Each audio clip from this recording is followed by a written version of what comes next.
అత్తయ్య, నేను మీకు ఒక విషయం చెప్పాలి. చెప్పే. అంటే మన వైషుకి మా అమ్మ వాళ్ళ సైడ్ ఒక సంబంధం చూసిన, మీరేమంటారు? వైషుకి ఇప్పుడు పెళ్లి చేద్దామా? నేను కూడా చేద్దాం అనుకుంటున్నా, అడుగుదాం కూడా. అమ్మ, నాకు ఇప్పుడు ఈ పెళ్ళి అవసరం అంటావా? అయినా వైషు ఇంకెప్పుడు పెళ్లి చేసుకో. అయినా వదినా, నీకేం పని లేదా? ఎప్పుడు నా మీద కూడా ఎందుకు ఏడుస్తున్నావు? నేను ఉంటే ఉంటా, లేకపోతే లేదు. నీకేంటి నువ్వు? నార్మల్ ఇష్టం ఉంటే ఇష్టం ఉందని చెప్పు, లేకుంటే లేదని వాళ్ళతో అలాగే నేను మాట్లాడేది.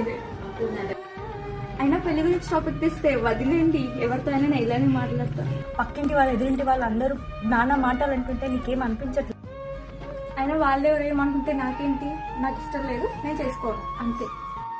అయినా వాళ్ళు వీళ్ళు అంటున్నావు, వాళ్ళ గురించి నాకేంటి? ఎవరేమనుకుంటే నాకేంటి? నాకు ఇష్టం లేదు, నేను చేసుకోను అంతే. అయినా ప్రాబ్లం ఉన్నది వాళ్ళకా నీకా?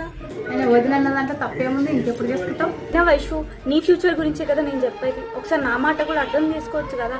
అయినా నీ ఫ్యూచర్ బాగుంటుంది కదా. ఏంటదినా ఫ్యూచర్ అంటే పెళ్లి పిల్లలు కాదు, నేను కెరియర్లో సెటిల్ అవ్వాలనుకుంటున్నాను. నాకంటూ మంచి జాబ్, ఇల్లు ఉండాలి. ఇలా నువ్వు చెప్పిందల్లా విని నేను పెళ్లి చేసుకుంటూ కూర్చుంటే ఇంకా నేను బాగుపడినట్టే. అయినా ఈ టాపిక్ ఇక్కడితో వదిలేస్తే నీకు నాకు ఇద్దరికి మంచిది. ముసలాళ్ళు అయినాక చేసుకోవైపోయింది. నువ్వు వదిలే చెప్పింది కరెక్టేగా, చేసుకో. అయినా నీకు కోడల మీద ఉన్నంత ప్రేమ కూతురు మీద లేదులే. నీకు నాకన్నా నీ కోడలే ఎక్కువ అనిపిస్తే చెప్పు, నేను ఇంట్లో నుంచి వెళ్ళిపోతాను. నోరు మూసుకొని ముందు లోపలికి వెళ్ళి కలిసినందుకు కదా నాకు చెప్పాలని. మీ ఇద్దరిని విడగొడితే నాకు ఇంకా ప్రశాంతంగా ఉండొచ్చు. ఇప్పటి నుంచి నీకు చూపిస్తాను, చూడదునా.